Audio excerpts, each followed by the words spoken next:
My name is Heidi, I'm 34 years old, and I never thought an empty plate could start a war. The moment is burned into my mind. At my mother-in-law's long, polished mahogany dining table, 23 guests watched as servers set down perfect cuts of filet mignon. But they passed right by me. In front of me sat nothing but a lonely nest of greens, my empty plate a spotlight shining on my humiliation. When my husband's Aunt Margot asked why, my mother-in-law, Vivian, offered a thin, cool smile, the kind that doesn't reach the eyes and still chills me to the bone, and said, "Oh, I only ordered for family." They thought they were humiliating some girl from Ohio. They had no idea they were declaring war on Captain Miller of the United States Army, a woman trained to stay calm with an enemy's gun in her face. If you're watching this video and you have ever been made to feel small, please hit that like button and let me know where you're watching from in the comments below, as I tell you what happened when I finally stood up to the woman who never saw me as family. Vivian's words were a poisoned dart, and they found their mark. The cheerful sound of sterling silver forks tapping against bone, china died instantly. The warm, inviting scent of rosemary and garlic from the filet mignon suddenly felt heavy and suffocating in the dead air. It was a complete, crushing silence.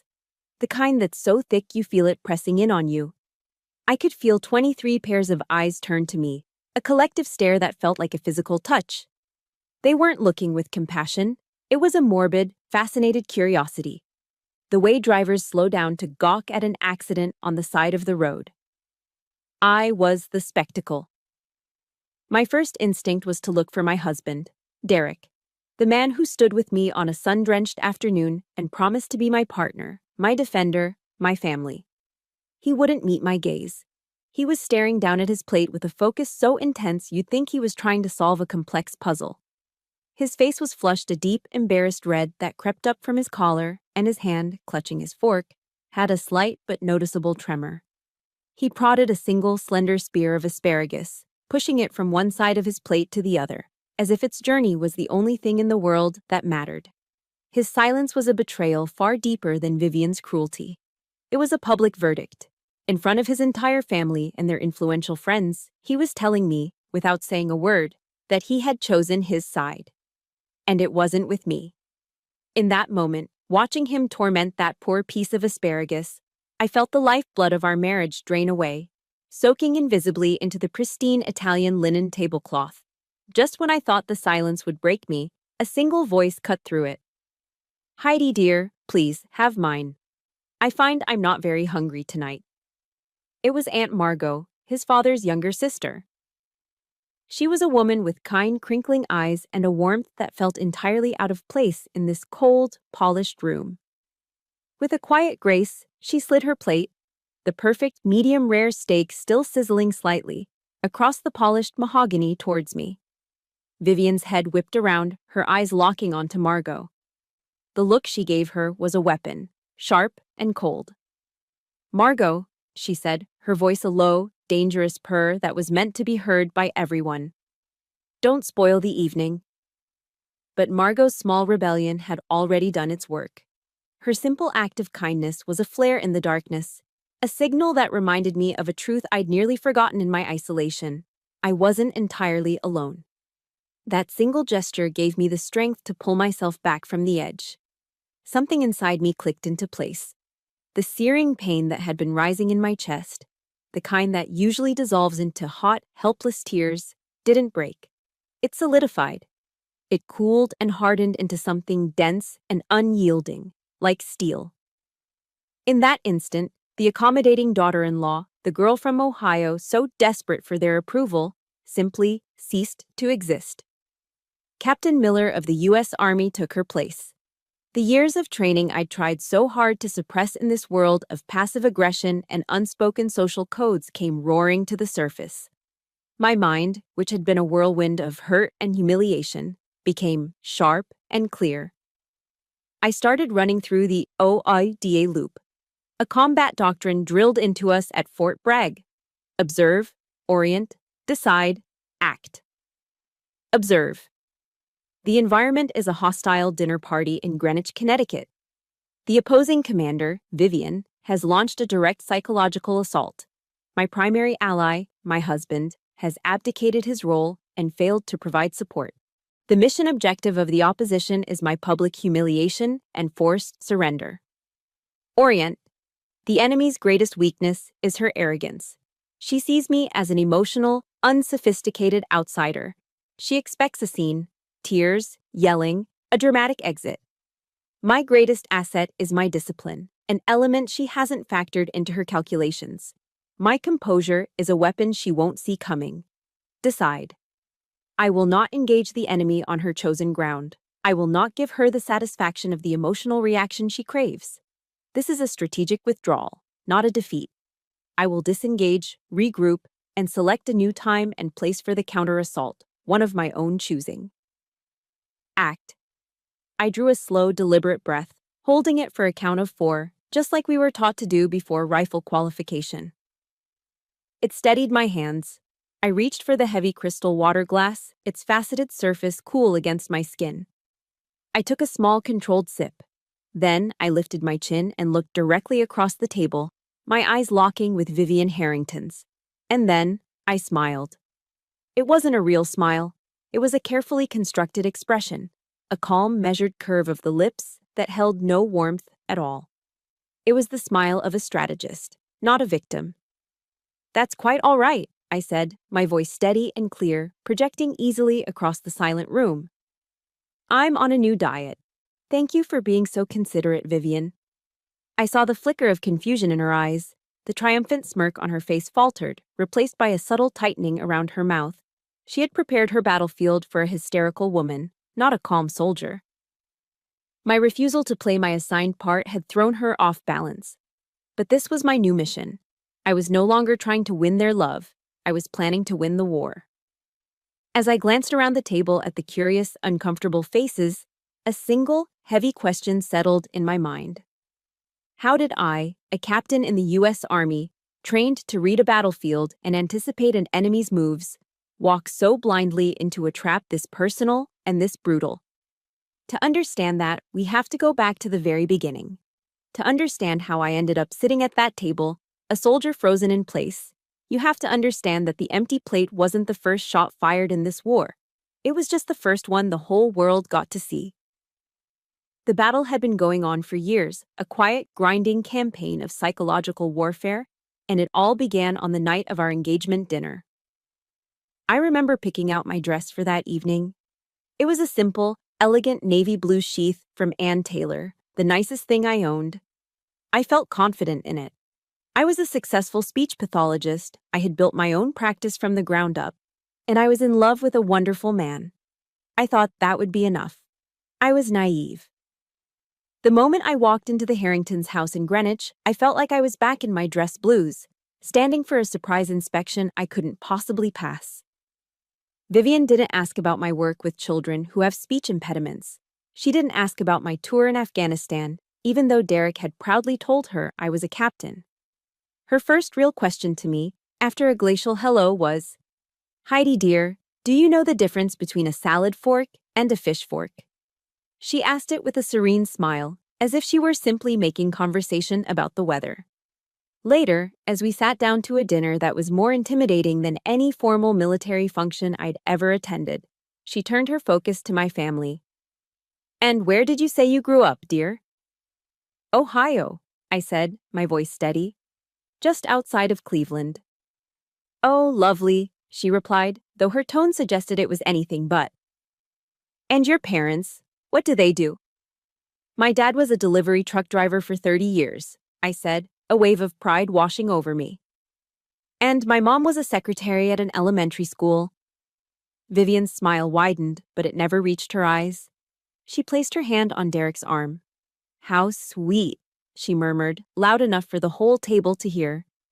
Derek has always had such a soft spot for the less fortunate. Derek gave a short, awkward laugh, and the conversation moved on. But I sat there, feeling the heat rise in my cheeks, suddenly feeling less like a fiancé and more like my son's latest charity project. That night, I was also formally introduced to the ghost who would haunt our marriage, Julia. Art gallery director, senator's daughter. Perfect. Vivian never missed an opportunity to conjure her. When I'd show up to a family brunch with my hair pulled back in a neat, practical bun, a habit from my time in the service, Vivian would sigh wistfully. Julia has the most wonderful blowout, she'd remark to no one in particular. So much body. When I ordered a Sam Adams at a casual family barbecue, Vivian would raise a perfectly sculpted eyebrow. Julia has such a sophisticated palate for French wines, she'd say, swirling her own glass of Chardonnay. Derek, bless his heart, was blind to it all. Mom doesn't mean anything by it, he'd insist later, when I gently try to explain how it made me feel. That's just how she is. Give her time, she'll grow to love you. But I knew better. Julia wasn't just an ex-girlfriend, she was Vivian's weapon of choice. The perfect, polished ghost she used to remind me that I would never, ever measure up. And the worst part was, I didn't even want to be her. But the most painful attacks weren't her words. They were her actions. The Harrington living room was dominated by a massive, white marble fireplace, and the mantel above it was a carefully curated museum of their family's history. There were photos of Derek's christening, his graduation from Yale, his father's business achievements, his sister's wedding. Every major milestone was there, framed in ornate silver. But our wedding photo was conspicuously absent. When I finally got up the nerve to ask why, Vivian waved a dismissive hand and said, "Oh, the composition just didn't quite fit the overall aesthetic, dear." Another time, I walked into the family room and felt a jolt. On a small end table, where a framed portrait of me from our engagement shoot used to sit, there was now a new picture. A photo of Derek, beaming, with his arm around Sunny, the family's aging golden retriever. I'd been systematically, quietly, and completely erased from the visual history of the family I was trying so desperately to join. The breaking point, the moment my hope finally started to die, came on our first Thanksgiving as a married couple. We lived in North Carolina, near Fort Bragg, so visiting his family in Connecticut was an 8-hour drive. We packed the car, brought a homemade pecan pie and a nice bottle of wine, and battled holiday traffic all the way up I-95. We were exhausted, but excited.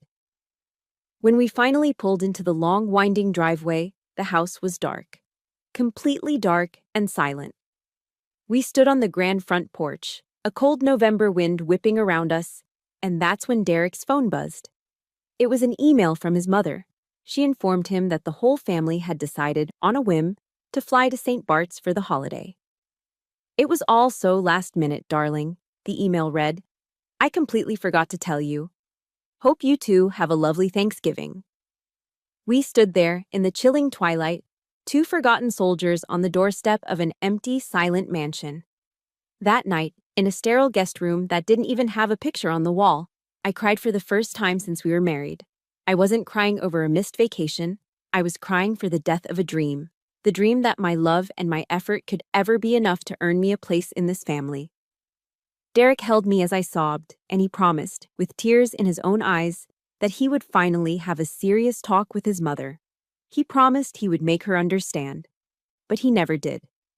His silence became a wall between us, brick by brick, excuse by excuse. And as I lay awake that night, listening to the wind rattle the windows of that big, empty house, I began to wonder, how could I ever escape this gilded cage? The weeks following that disastrous Thanksgiving bled into a gray, monotonous winter. I found myself retreating, building emotional fortifications around myself. The weekend trips to Connecticut became less frequent, citing work or exhaustion as an excuse. I was seriously considering putting in a request for a transfer, maybe to a base in Germany, or even Korea. Anything to put an ocean between myself and the suffocating chill of the Harrington family. I felt adrift, my sense of self slowly being eroded by 1,000 tiny cuts. Then, one Tuesday afternoon, it arrived. Tucked in with the usual junk mail and bills was a crisp, cream-colored envelope. In the top left corner, embossed in navy blue ink, was the official seal of the Department of Defense. My heart hammered against my ribs. An official DoD envelope usually meant one thing: deployment orders. I carried it inside, my hands slightly trembling, and sat down at our small kitchen table before carefully slitting it open. But it wasn't orders. It was an invitation. My eyes scanned the formal, typewritten words, my brain struggling to process what I was reading. I had been selected. Out of a pool of hundreds of highly qualified officers, I had been chosen to be a keynote speaker at the annual Defense Leadership Conference in Washington, D.C. They had read an after-action report I had co-authored on strategic operations and wanted me to speak on the topic: Strategy and Compassion, the Modern Female Leader on the Battlefield. It was an unbelievable honor. This wasn't some minor workshop. This was one of the most prestigious events of the year, attended by the military's top brass. It was a level of professional recognition I had only dreamed of. I didn't tell Derek right away. I needed a moment to let this victory be entirely my own. This joy felt too pure, too personal, to risk having it tainted by the complex filter of his family. I sat there in the quiet of our small apartment, the late afternoon sun streaming through the window, and I read the letter again and again. The heavy official paper felt solid and real in my hands. For the first time in a long time, I wasn't Derek's unsuitable wife. I wasn't Vivian's charity case. I was Captain Heidi Miller, a respected expert in my field. A forgotten strength began to rise up from deep within me, a sense of purpose that had been dormant for too long. This was my world. This was the world where your value was measured by your merit, your skill, and your contributions, not by the last name on your family tree. In that moment, I remembered the words of General Ann Dunwoody, the first woman to achieve a 4-star rank in the U.S. military. Your career is not defined by what others think of you, but by what you contribute. When I finally told Derek that evening, he was genuinely thrilled for me. His face lit up, and he wrapped me in a huge hug, lifting me off the floor. "Heidi, this is incredible," he said, his voice full of pride. "I knew you were amazing." His sincerity was a balm on my weary soul, a reminder of the man I'd fallen in love with. But even as I hugged him back, a small, cautious part of me held back. Was this pride strong enough to withstand the chilling judgment of his mother? Later that night, I overheard him on the phone, excitedly telling his parents the news. My heart warmed as I listened until I heard his tone shift, becoming more casual, more dismissive. "Yeah, it's in D.C. Yes, the Pentagon is involved. I'm not totally sure. It's some kind of conference or something." Some kind of conference or something. He'd done it again. Unconsciously, almost certainly without malice, he had downplayed my achievement. He had taken a national honor, a career-defining moment, and reduced it to a vague, unimportant something to make it more palatable for his parents. The familiar sting of disappointment was sharp and unwelcome. And that's when I made my decision. I went back to the letter, my mind now clear and focused. My eyes landed on the second page, the itinerary. It detailed a private black tie reception and dinner on the final night, exclusively for speakers and distinguished guests. The guest list included several prominent U.S. senators and a handful of high-ranking generals. It was an opportunity to network with some of the most influential leaders in the country. I folded the letter carefully. I would not mention this dinner to the Harringtons. I would tell them only about the speech. This would be my test, a secret test. Would they value my accomplishment enough to make the trip, to sit in an auditorium and listen to me speak about something I was passionate and knowledgeable about? Or would they dismiss it, just as Derek had, as some trivial event not worth their precious time? I would hold this detail, my ace in the hole, close to my vest.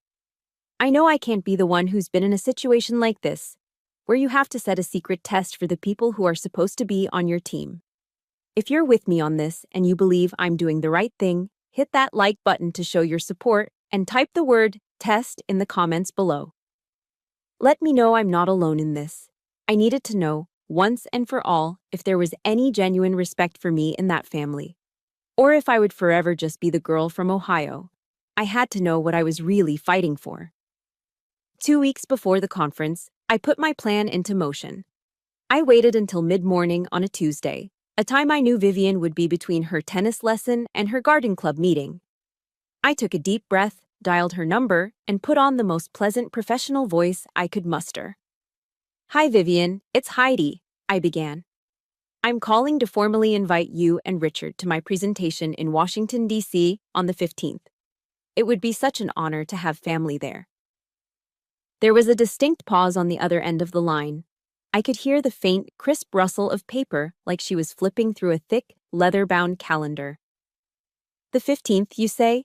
She asked, her voice laced with a cool indifference. Let me see. Oh, what a terrible shame. That's the date of the Greenwich Polo Club's annual charity auction. Richard and I simply can't miss it. It's the most important event of the season. The most important event of the season. A charity auction for polo horses was more important than a keynote address at the Pentagon. The results of my experiment were already coming in, clear and conclusive, but I had to see it through. I understand it's an all-day event, I pressed, keeping my tone light. But my speech is only scheduled for an hour in the afternoon. Perhaps you could fly down for that and still be back in time for the evening festivities. A dry, condescending chuckle came through the phone. It was a sound I had come to despise. Oh, Heidi, you're so wonderfully naive, she said. One doesn't just pop into an event like that. The whole point is the networking, being seen from the very beginning.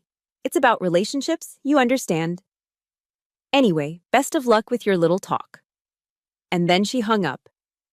No questions about the topic, not a shred of curiosity, just a swift, clean dismissal.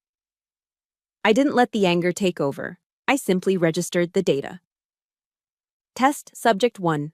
Failed. Derek came home that evening looking predictably glum. He loosened his tie as he walked through the door and tossed his briefcase onto a chair. So, Mom told me about the scheduling conflict, he said with a sigh.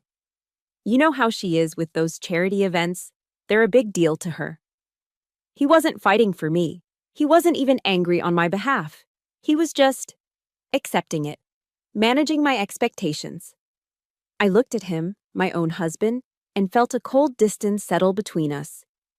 What about you, Derek? I asked, my voice carefully neutral. I had to know. Will you be there? He had the decency to look uncomfortable. He broke eye contact, busying himself with getting a glass of water from the kitchen. Heidi, I'll have to see, he stammered, his back to me. Work has just been insane lately. We're in the middle of a huge merger, and... Work. That was his excuse, not a polo match, but something just as hollow. I watched the man I had married, the man who had promised to be my partner, and for the first time, I didn't see love or strength. I saw a scared little boy, terrified of disappointing his mother, terrified of leaving the comfortable gilded cage he had been raised in. Test Subject 2. Failed. I sat on the couch in the deepening twilight, the silence of our apartment pressing in on me. The hope I had allowed myself to feel just a few days ago now felt foolish. The test wasn't about hoping they would pass. It was about confirming what I already knew to be true. Vivian's world of old money and social status had its own rigid hierarchy. And in it, a captain in the United States Army ranked somewhere below a prize-winning pony. And her son, my husband, was a willing citizen of that world. Just as I was sinking into that cold, lonely feeling, my phone rang, its sudden chime startling me. I glanced at the screen. It was Aunt Margot. I almost let it go to voicemail, not feeling up to another difficult conversation, but something made me answer. Heidi. I just got off the phone with Vivian, she began, her voice a whirlwind of indignation. I cannot believe her. I'm so sorry. I didn't know what to say. It's okay, Margot. I understand. No, it is not okay, she insisted, her warmth and fire a stark contrast to the cold dismissals I'd received all day. You do not let them make you feel small. What you're doing is important. It's honorable. Your Uncle William and I are coming. He said he would much rather listen to a brilliant army officer speak than watch a bunch of rich men brag about their horses. Tears sprang to my eyes, hot and sudden. And Heidi, she added, her voice softening. I've already booked the flights. We'll be in the front row. That's when I broke. The tears weren't for the pain of Vivian's rejection or Derek's cowardice. They were tears of overwhelming, gut-wrenching gratitude. In the middle of my carefully constructed experiment, an unexpected variable had emerged. a piece of data I hadn't accounted for. My little drama was over. The results were in. And now I knew, with absolute certainty, who my real family was. The phone call came 3 days before my trip to DC. It was Derek, calling from the sterile quiet of his corner office at Harrington Investments. I could hear the artificial hum of the building's climate control in the background, a sound as cold and detached as his family. I knew instantly from his tone, that overly casual, carefully modulated voice he used when he was about to deliver bad news, that this was not going to be a pleasant conversation. "Hey, Heidi." "So, a small thing came up," he started, the words slightly rushed. "Mom just called me. She, needs a tiny favor." A warning bell, loud and clear, went off in my head. I sat down on the edge of our sofa, my back stiffening. Vivian Harrington did not ask for tiny favors. Her requests were strategic maneuvers, pieces moved on a chessboard I was only just beginning to understand. Each one was designed to test a weakness, demand a concession, or establish her dominance. "What kind of favor, Derek?" I asked, my voice already losing its warmth. He hesitated, and I could vividly picture him on the other end of the line, loosening his Hermes tie, running a hand through his perfectly styled hair, stalling. "Well," he finally continued, "you know the polo auction this weekend? It seems one of the hostesses for the check-in table has come down with the flu, and Mom was wondering if you might be able to, you know, help out." I said nothing, letting the silence stretch. I wanted him to hear the sheer absurdity of what he was saying. He pushed on, his voice becoming more strained. "Just for an hour or so, right at the beginning, to greet people and hand out the auction paddles. She said it would be a fantastic way for you to integrate and finally meet some of her friends in a more relaxed setting." My mind went blank for a second, short-circuiting from the raw audacity of it all. I, Captain Heidi Miller of the United States Army, an officer who had managed logistical operations for a battalion of over 500 soldiers, was being asked to hand out numbered sticks at a party.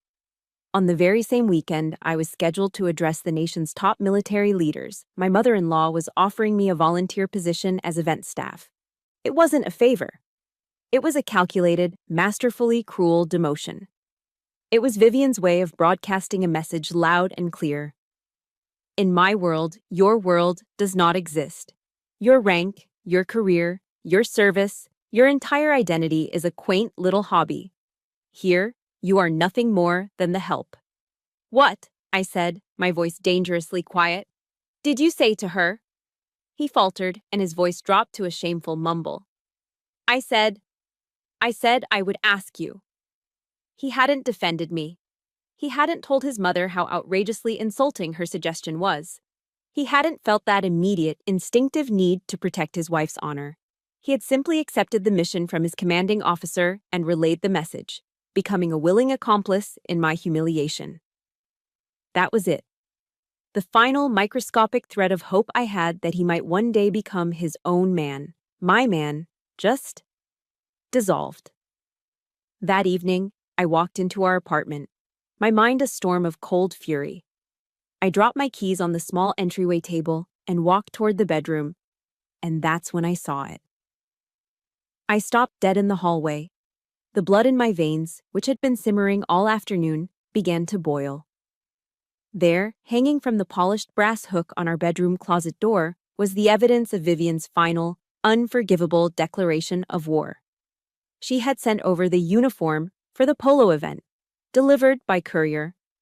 It consisted of a flimsy, starched white apron that looked like it belonged in a 1950s diner, and a cheap, shiny black clip-on bow tie. And where, precisely, had this insulting costume been placed? Right next to my Army service uniform. My dress blues.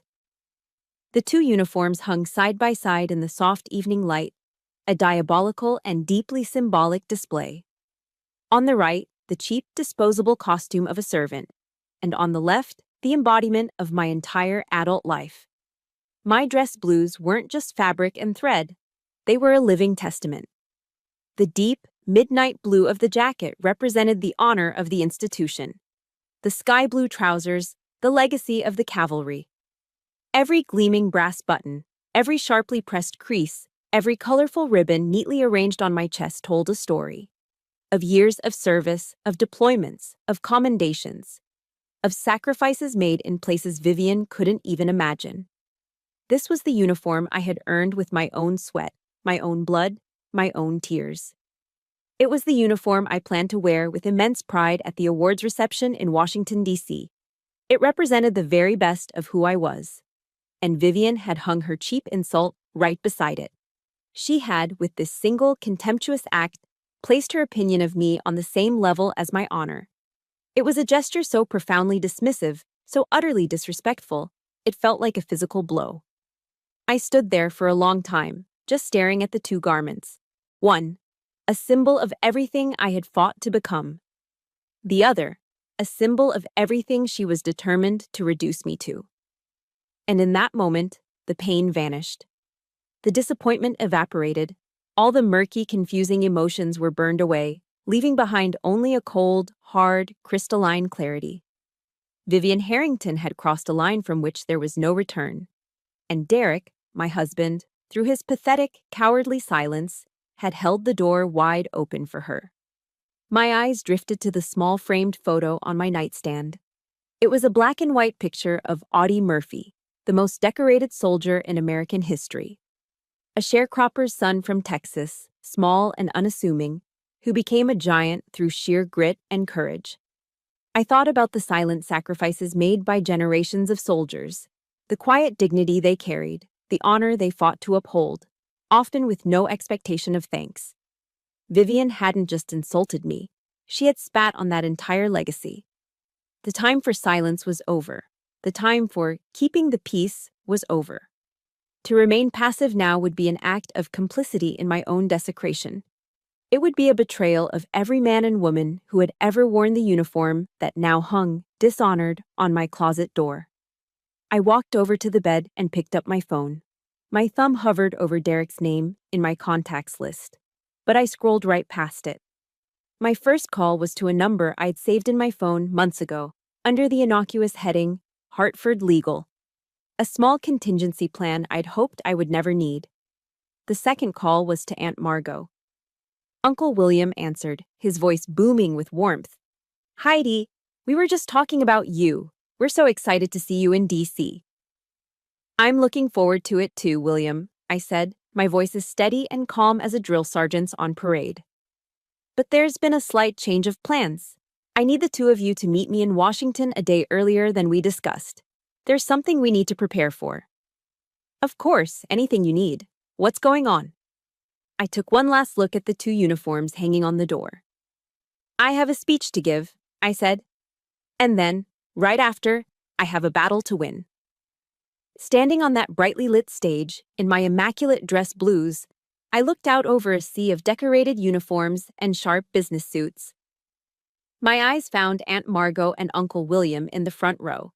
Margot was beaming, her eyes glistening with proud tears, and William was sitting ramrod straight, looking more like a general than a retired accountant. Their presence was a silent, powerful source of strength. I delivered my speech. But as I spoke about military strategy, about finding strength in adversity, about the unbreakable bonds of loyalty forged in the most difficult circumstances, I wasn't just talking to the audience of leaders in front of me. I was talking to myself. Every word I spoke was infused with the private pain and newfound resolve forged in the crucible of the Harrington family. It was more than a speech. It was a reclamation of my own voice, my own power, my own honor. When I finished, the applause was thunderous. The entire auditorium rose to its feet in a standing ovation. As I walked off the stage, a four-star general, a man whose face I'd only ever seen on the news, shook my hand firmly. "Captain," he said, his eyes meeting mine with profound respect. That was one of the most inspiring and articulate presentations I've ever had the privilege of hearing. In that moment, under the warm glow of genuine admiration, I felt a powerful reminder of exactly who I was and what I was capable of. The insecure girl from Ohio was gone for good. But there was no time to celebrate. The first phase of the operation was complete, but the main event was still to come. While others headed for the cocktail reception, I took a taxi directly to the Willard Hotel, one of the most historic and powerful addresses in Washington, D.C. I had booked the presidential suite for our meeting, not for the luxury, but for the symbolism. This battle would be fought on neutral ground, in a space that radiated power, a space that was entirely my own. When I arrived, my war council was already assembled. Aunt Margot and Uncle William sat on one of the plush sofas, and at the head of the long conference table sat my lawyer, Ms. Evelyn Davis.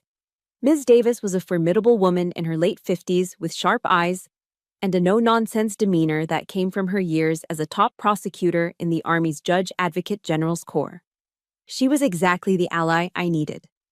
In front of her on the polished wood table was a thick, 3-ring binder I had sent her the week before. "This is everything," I said, my voice calm and steady as I took my seat. "Every condescending email, every passive-aggressive text message, and a detailed journal of every incident for the past 3 years. It's all in there." Ms. Davis gave a single, sharp nod, her expression unreadable. "It's more than enough, Captain," she said, her voice crisp and professional. "What we have here is a clear and systematic pattern of behavior."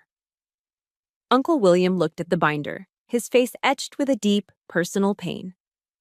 "I'm sorry, Heidi," he said, his voice thick with emotion.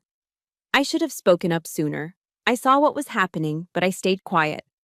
I let my brother and his wife—" I reached across the table and placed my hand on his. "It's not too late to speak up now, William," I said gently. "But I'm going to need your help to make this work." The plan was simple, relying on one of the core principles of war we are taught at West Point: surprise. We would use our enemy's own arrogance and assumptions against them.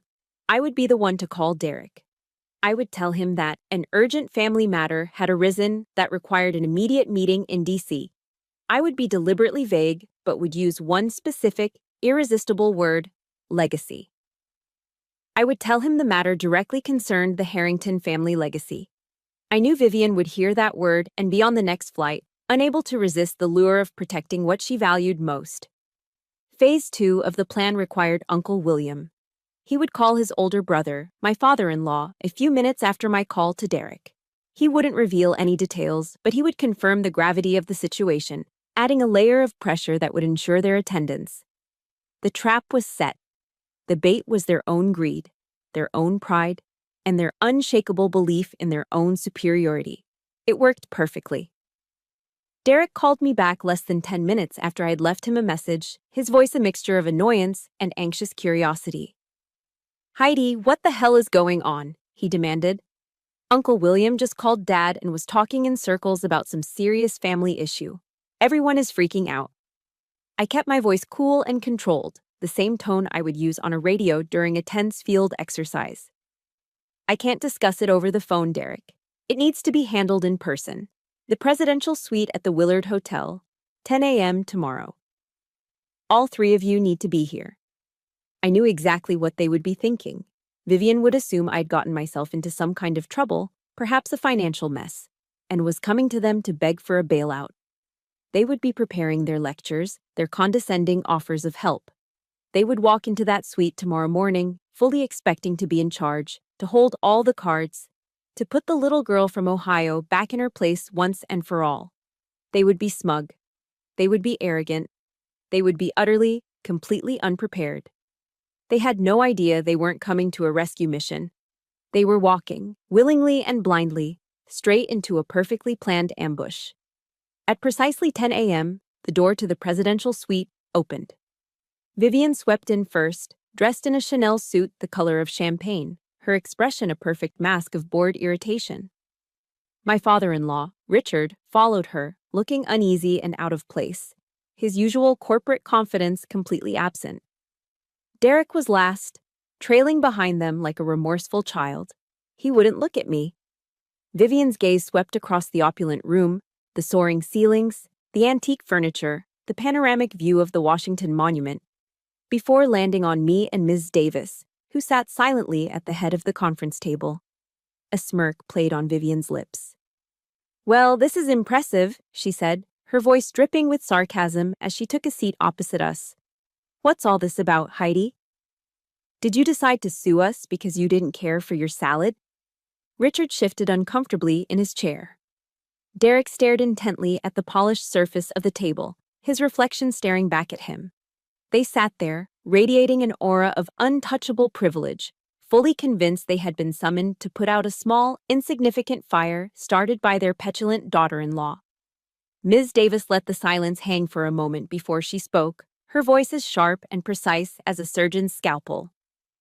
Good morning, Mr. and Mrs. Harrington. Derek. We are here today to discuss what the legal profession refers to as a systematic pattern of behavior, designed to inflict emotional and psychological distress upon my client, Captain Miller. Vivian actually laughed.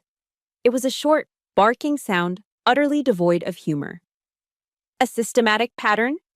Or is it more likely that this girl is just a little too sensitive for her own good? Ms. Davis didn't flinch. Her expression remained as neutral as granite. Let's review the facts, shall we? She said, gesturing to a small digital recorder on the table.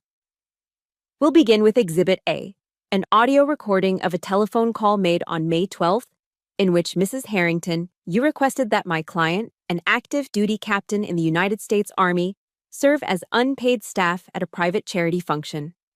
She pressed a button. Vivian's own cool, condescending voice filled the silent room, suggesting I could lend a hand at the check-in table. The smug smirk on the real Vivian's face vanished, instantly replaced by a flash of fury. The color rose in her cheeks. You recorded me, she hissed, her voice a venomous whisper.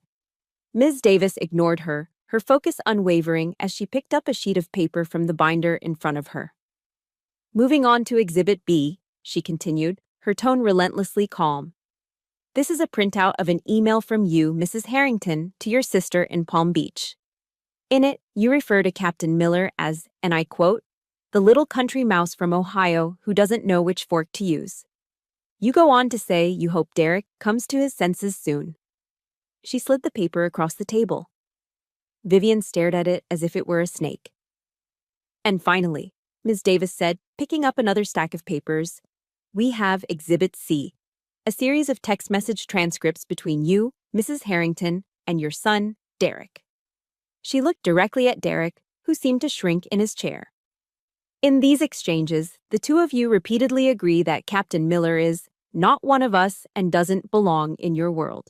There are also several instances of you, Derek, promising my client you would speak to your mother about her behavior, and subsequent messages to your mother in which you apologize for your wife's sensitivity. She pushed the stack of printed messages across the table. It landed with a soft, damning thud. Derek's face went completely white. He looked like he was going to be sick.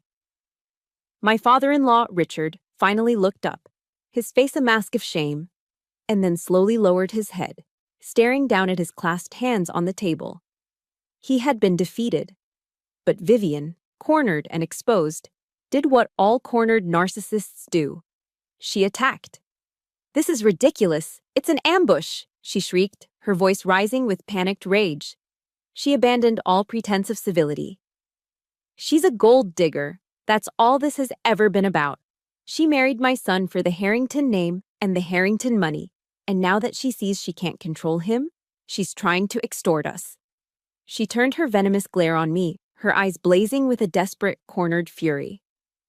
Who do you think you are to pull a stunt like this? She spat. You have nothing. You are nothing. You're just some little soldier girl playing dress-up, and you have no idea who you're dealing with.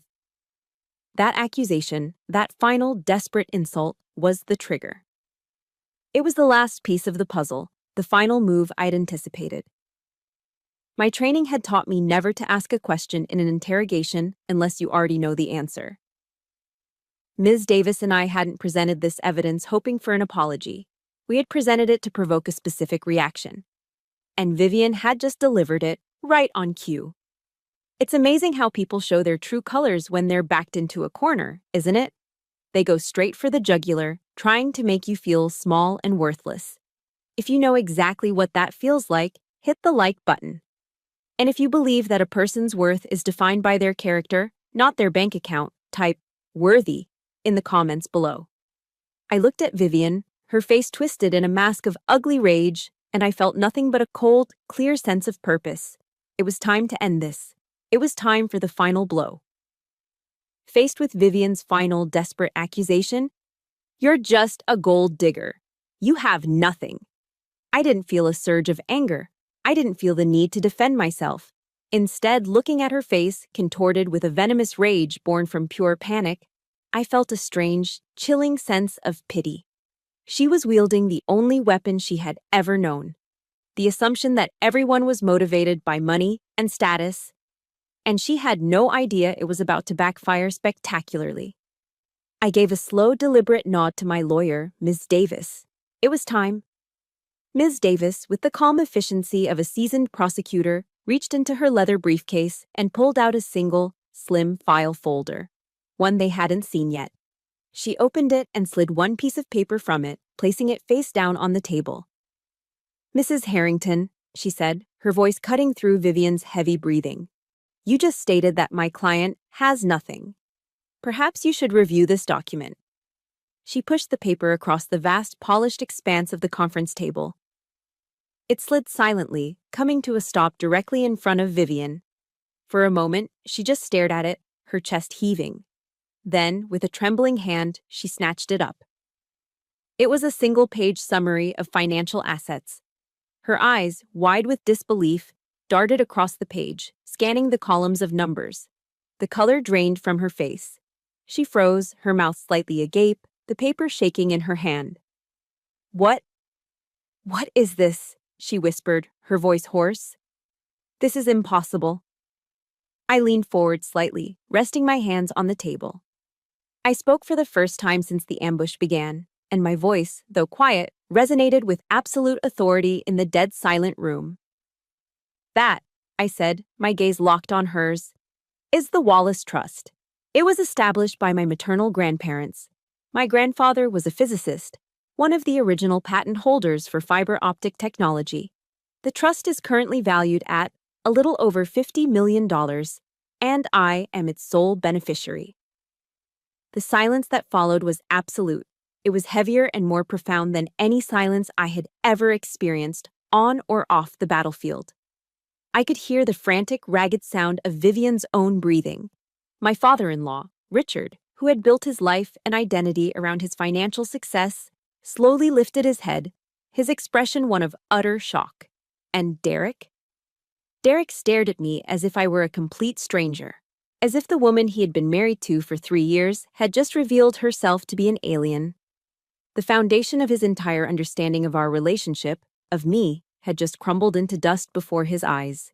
He had spent years watching his mother treat me like a charity case, and he'd never once suspected that I could have bought and sold his entire family 10 times over. I let the weight of that new reality settle upon them. Then I continued, my voice steady and clear. "You see, Vivian, I never needed your money. I never wanted your social standing. The only thing I ever asked for from this family was respect, a seat at the table, a place in the family photos on your marble mantle. But that was the one thing you couldn't bring yourself to give me." Slowly, I pushed my chair back and stood up, feeling a profound sense of lightness, of release. I was no longer their subject, their problem, their project. I was free. "I didn't marry Derek for his money," I said, my voice softening as I turned my gaze to my husband, who still looked utterly broken. "I married him because I fell in love with a man I thought had the courage and integrity to stand by my side. A man who would be my partner." I was wrong. I let the words hang in the air between us. You stood by and let all of this happen. You let her do this. As the weight of my words crushed the last of the Harrington arrogance, Uncle William rose slowly to his feet. He looked at his older brother, his face filled with a lifetime of regret. "She's right, Richard," he said, his voice thick with sorrow. "This is on us, all of it. Years ago, I was in love with Margot. But I was too much of a coward to fight for her against this family's expectations. I let her go, and I have lived with that regret every single day of my life." He then looked at Derek, his eyes pleading, "Don't let your son make the same mistake I did." That heartfelt confession was the final hammer blow. It shattered the last vestiges of their self-delusion. Vivian, the queen of Greenwich society, visibly crumpled in her chair, her face pale, her hands limp in her lap.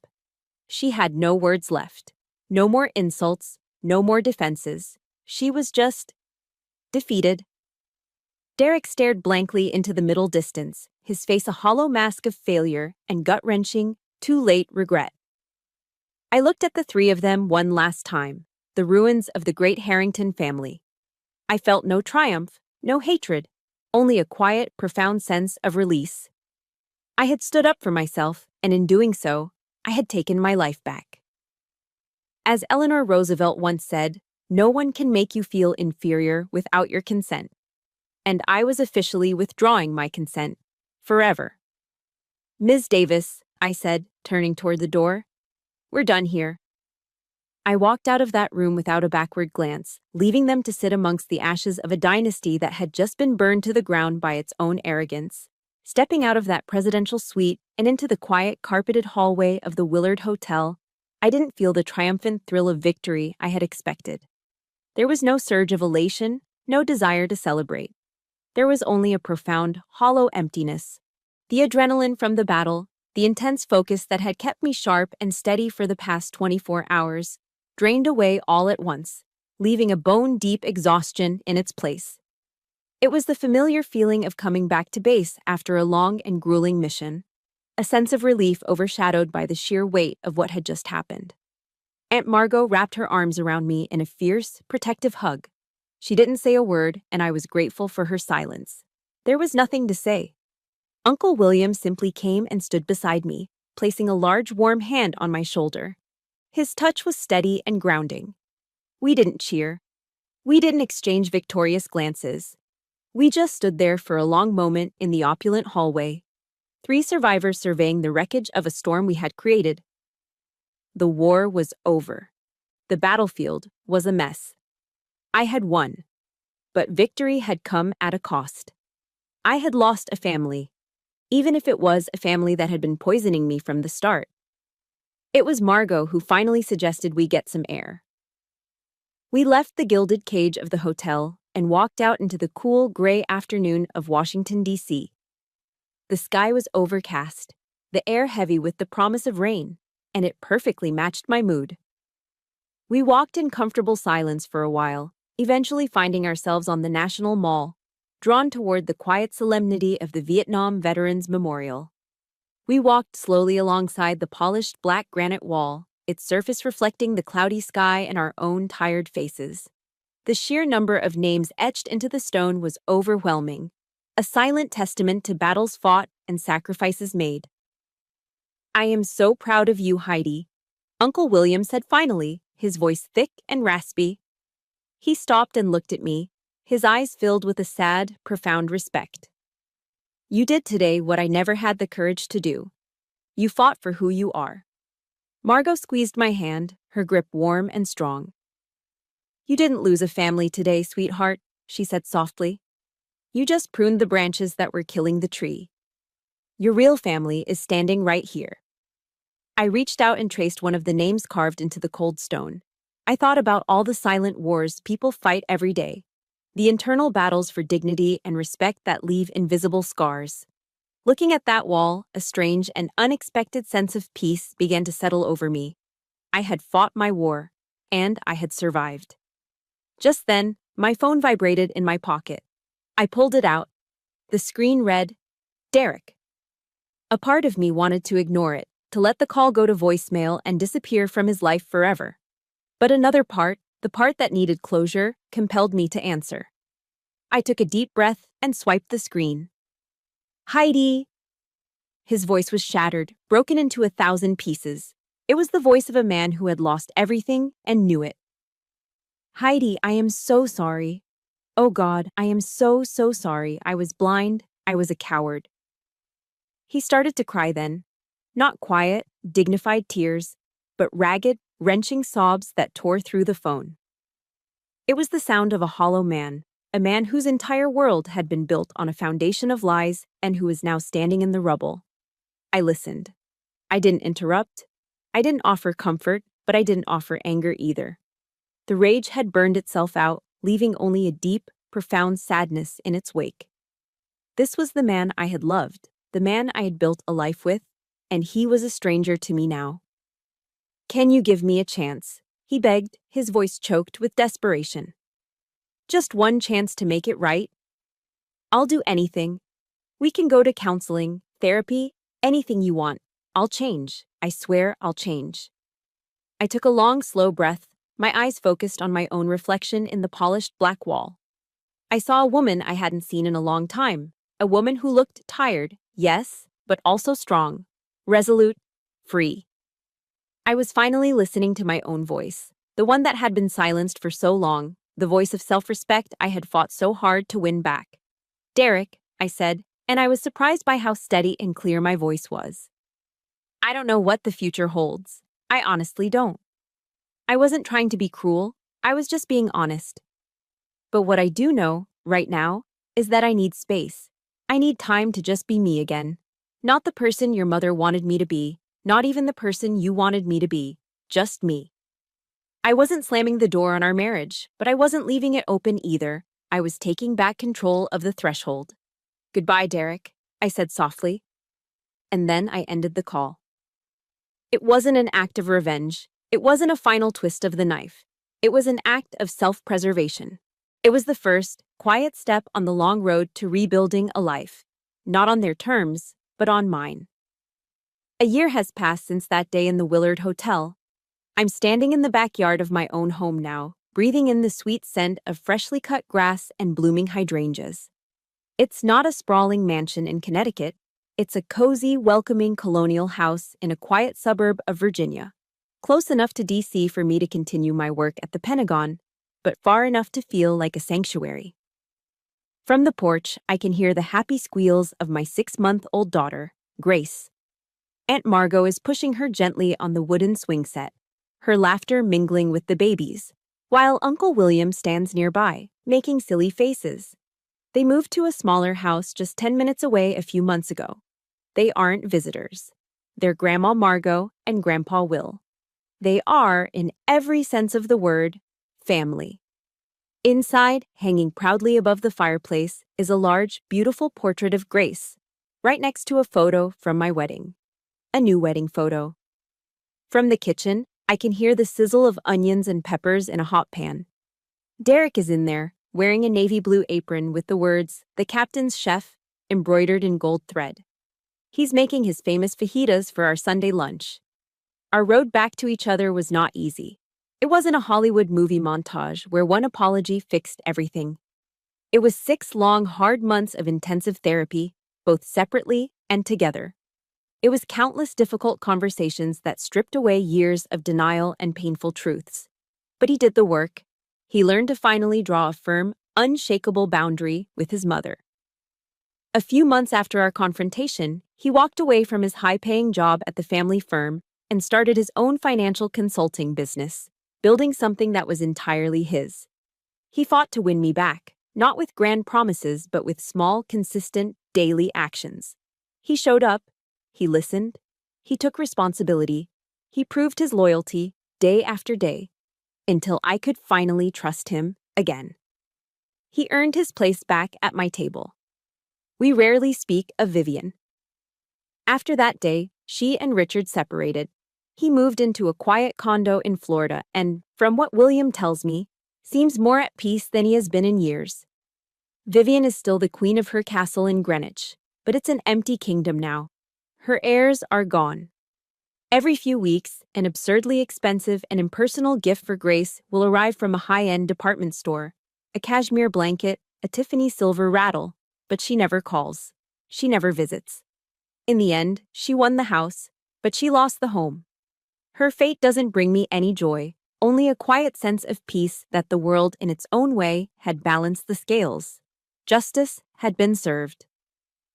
Earlier this year, I used a portion of my inheritance to establish a nonprofit organization, the Wallace Foundation, named for my parents. We provide college scholarships for the children of veterans, helping to give them the same opportunities that my own blue-collar parents sacrificed everything to give me. I've learned that true wealth isn't about having a massive trust fund. It's about what you do with it. It's about building something that will outlast you. Later tonight, when I lay Grace down in her crib, I know I'll stand there for a moment, just watching her breathe, her tiny face so peaceful in the soft glow of the nightlight. And I'll think about this incredible, painful, transformative journey. For years, I believed my most important battles would be fought on some dusty, faraway battlefield. I was wrong. The most important battle I ever fought was the one for respect in my own home. I've learned that honor isn't just something you wear on a uniform, it's the boundary you refuse to let anyone cross. I've learned that love isn't about silent endurance, it's about active protection. And I've learned, with absolute certainty, that family isn't about the blood you share, but about the people who fight in the trenches alongside you. And you, the person listening to my story right now, are you fighting a battle of your own? Are you sitting at a table where you feel invisible, unheard, or unloved? Please remember this. You are worthy of a seat at the table, always. Thank you for taking this journey with me. My battle for a seat at the table is over, but I know that for many of you, your stories are still being written. This is what our community is all about, sharing stories of strength, finding our voices, and reminding each other that we are not alone. If my story moved you, please subscribe and turn on notifications. Every week, we share a new journey of someone who found the courage to fight back. I would be honored to read about your own moments of strength in the comments below.